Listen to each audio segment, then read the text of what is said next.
As I promised you in our previous video before, there will be a dedicated Moonriver video coming. Recently, there has been a lot of attention aimed at Moonriver, which is innovative Kusama parroting that allows developers to test their programming language before deploying on Polkadot.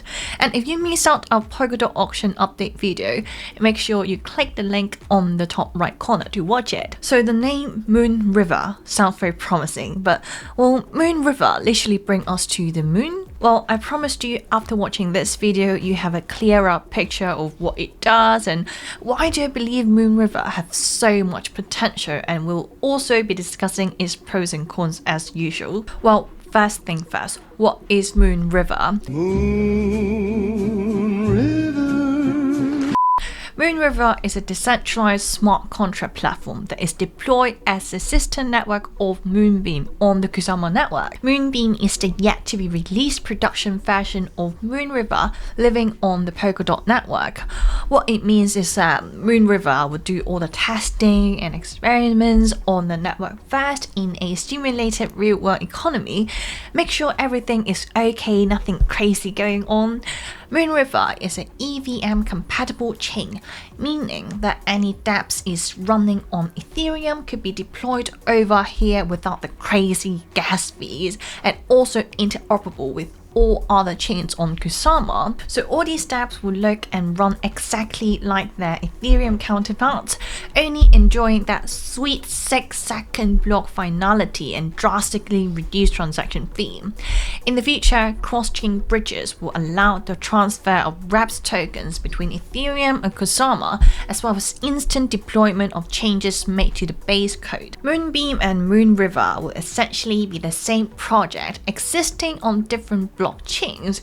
Moonriver will have earlier access to the latest builds, integration and test features before they are deployed on Moonbeam. Moonriver, since it's built on Kusama, it will be quicker adoption because of the lower barrier to entry from the point of the requirements of being on board. Kusama is also seen a more affordable chain where everyone else will build their substrate chain on. On the other hand, Moonbeam is built on Polkadot, which means it will take a bit longer, but that gives a much better opportunity to consolidate a solid bet ahead of it booming later on. Moonbeam is probably one of the most hyped Polkadot parroting projects.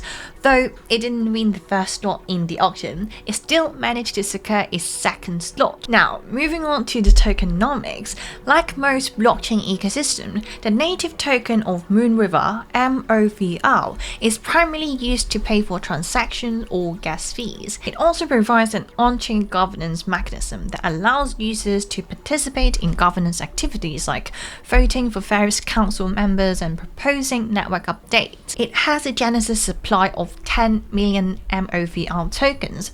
30% went to pay back the parachain crowd loan that was required to purchase the Kusama parachain slot in the first place. 40% was distributed as part of community initiatives and parachain slot reserves, while 24.5% was dedicated to long-term network stewardship and adoption. The remainder was set aside for developer adoption programs, treasury and parachain bond reserves. Being on the Kusama or Polkadot blockchains, Moonriver also inherits the same staking mechanism that these networks enjoy.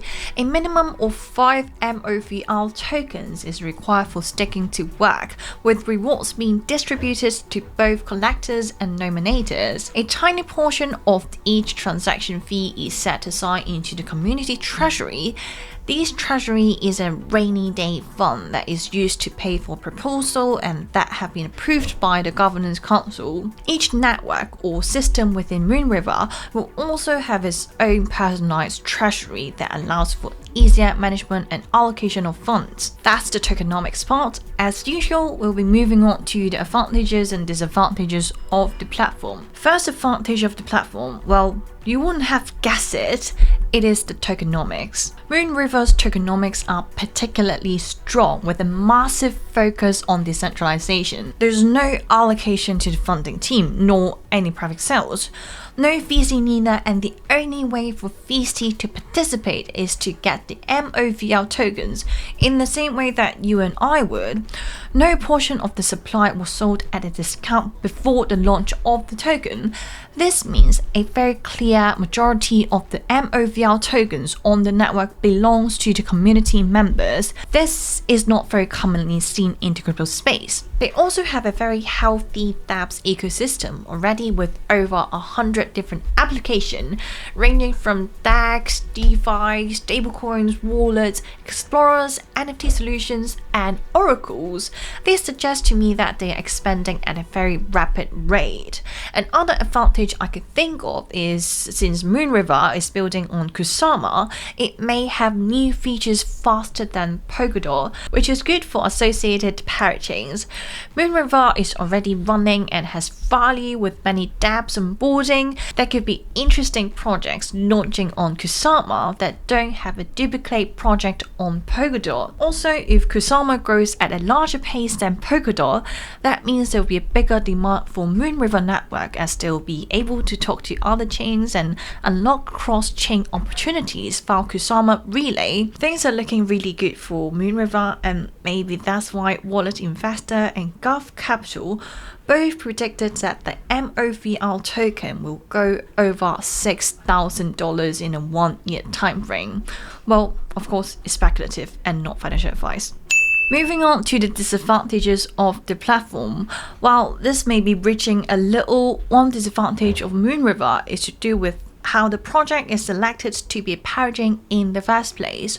On Kusama or Polkadot, parachain slots are auctioned off in 6 months to 24 months lease period as part of the native crowd loan mechanism. To participate in a crowd loan, users agree to lock up a portion of the DOT or KSM for the duration of the parachain slot lease period, after which they are unlocked. While this lockup period is even though it's non-custodian, that means your lockup DOT stays in your wallet. This can be restrictive to DOT holders that actively traded their balances. Again, this only affects users that participate in DOT community, while it's not necessarily the Ethereum dApp developers building on Moonriver. I personally hold the Polkadot tokens, the Kusama tokens, and the Moonriver tokens because that's just how much a huge Polkadot fan I am. While Moonriver may be marketed themselves as a testnet, it is a critical part of the ecosystem. It allows for more innovation by working as a testing ground for future Moonbeam builds without disrupting live working builds. A lot of companies will want to leverage both. They rapidly develop on Kusama, then carry on an automated deployment to Polkadot once they reach a certain point. And this is why both Moonriver and Moonbeam exist to serve both at layer 1. What we are seeing is a lower budget, a faster moving network, whereas Polkadot will cater more towards institutional grade projects. Also know that some projects like Kilt went to Kusama exclusively. Kusama will have its own unique ecosystem and Moonriver will serve that. It's already seen a wave of dApps and solutions go live in few months since deploying, and that's only going to increase as time goes on. With Moonbeam deploying on Polkadot in December, the majority of these apps have already had months to run their projects through the pace.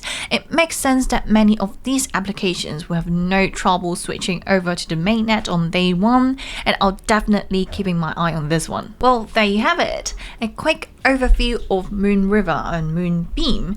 Let me know whether you have Moonriver in your portfolio by commenting down below. If you like this type of content, make sure you smash up the like button and subscribe to the Boxmining channel. Remember to turn on the notification bell so you won't miss out any of our future videos.